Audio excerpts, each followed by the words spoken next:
Okay, so my name's Emily Medinas. Today I'm going to be talking about the Latino critical theory. This is part one of my core concept video. Yeah, so today I'm going to be discussing the Latino critical theory, or LatCrit for short, specifically in the context of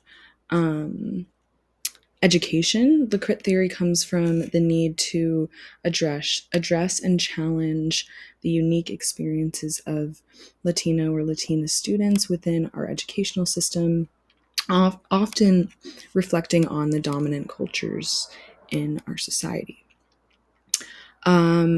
I wanted to review really quick just some key points included in the critical race theory, which is more often known than the Latino critical theory. So first, it focuses on race and oppression. The research aims to kind of center on issues of racism, and how different types of oppression overlap, and challenging mainstream ideas, seeking to question and confront beliefs in education. We value personal experience, and then using different multi-perspective approaches, different disciplines, kind of encouraging students to look from various academic perspectives. And then there's obviously a commitment to justice. The work is dedicated to changing our social system. And at its core, it emphasizes the intersection of race, class, and immigration, highlighting how all of these factors shape educational experiences and our outcomes for our Latina and Latino youth. LatCrit also advocates for the importance of storytelling, which we will get into later, but it encourages students and educators to share their own narratives and kind of challenging stereotypes by centering their voices on the actual experience of Latino and Latina individuals. And LatCrit kind of just seeks to create a more equitable and inclusive educational environment. So next we're going to talk about, wanted to shed a little bit of light on racist nativism, which was discussed in Huber's article, and how that intersects with the LatCrit theory. So racist nativism promotes the idea that only certain groups belong in a nation, often casting immigrants as outsiders, oftentimes, this ideology not only fuels discrimination, but it also dismisses the contributions that these communities have on our society. And then I wanted to get into storytelling. So we need to recognize that diversity strengthens us, and that every story contributes to the fabric of our nation.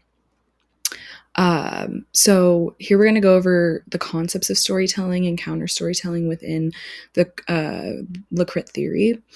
Storytelling is a powerful tool that reflects the lived experiences and cultures of Latino and Latina individuals. It serves as means to share their perspectives that often get overlooked in comparison to a dominant perspective. And by dominant perspective, I typically mean white people. And so those kinds of stories would be called majoritarian stories, which was discussed in Solorzano's and Yoso's article. And it kind of just refers to the dominant group in a society telling stories that kind of dismiss experiences and dismiss things that have to do with class, gender, race, social issues like that. And then in this theory, counter storytelling also plays a crucial role, which I kind of touched on a little bit ago. But this practice kind of involves challenging mainstream ideas, often that have negative connotations with Latino and Latina communities. And this has to do with countering stories from a more dominant group of people. So sharing authentic stories that reveal resilience and achievements and struggles.